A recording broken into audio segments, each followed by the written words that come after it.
ఉంటది. అక్కడ వర్కౌట్ కాదు. ఇప్పుడు అక్కడ ఆల్రెడీ టీడీపీ లేదు, కాంగ్రెస్, బీఆర్ఎస్, బీజేపీ, ఆ కొట్లాట్లో ఇతనికి ఛాన్స్ ఎట్లా ఉంటుందో తెలియదు. ఇక్కడ తనకు భార్య అయినా సెట్ అవ్వచ్చు, ఎందుకంటే ఇక్కడ రత్నకుమారి గారు శాంతం సైలెంట్ అయిపోయారు, ఇటు ఈ అబ్బాయి ఇట్లా ఉన్నది కాబట్టి ఇంకో ట్రైల్ వేస్తే ఏమైనా అవుద్దాం, ఎందుకంటే ఇతను తెలుగుదేశంలోనే ఉండగా తప్పని పరిస్థితి ఇప్పుడు రాదా. ఇటు వైసీపీ వైపు ఈ అమ్మాయి ఏమైనా వెళ్తుందేమో. అంటే రాధాకే ఇవ్వలేని సీటు ఇప్పుడు ఈమె కూడా ఏదో సెంట్రల్ అడుగుతారని ఏదో ఒకవేళ చూస్తే, లేదు ఎంపీ సీట్ ఇస్తారా అనేది, రాధాకే దక్కలేని ఈమెకి ఎలా ఇస్తే ఒకవేళ టీడీపీలో కొనసాగాలి అనుకుంటే. అదే అనేది టీడీపీకి ఎంఐ వెళ్ళకపోవచ్చు, ఎంఐ వైసీపీకి రావచ్చేమో.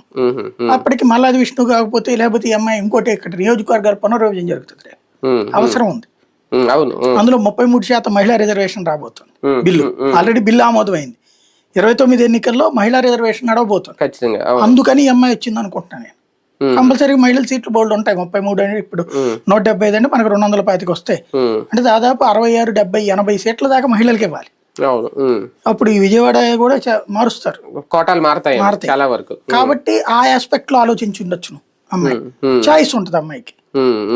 సడన్ ఎంట్రీ ఒక రకంగా ఈ ఎంట్రీ నిజంగా వస్తే వైసీపీకి వచ్చిన పవన్ కళ్యాణ్ గారు కానీ జనసేన మీద కానీ ఎంత ఎఫెక్ట్ పడే అవకాశం? అసలు వాళ్ళకి దీనికి ఏం సంబంధం ఉంది?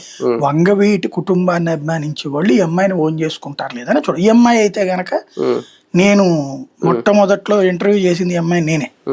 అప్పుడు 2000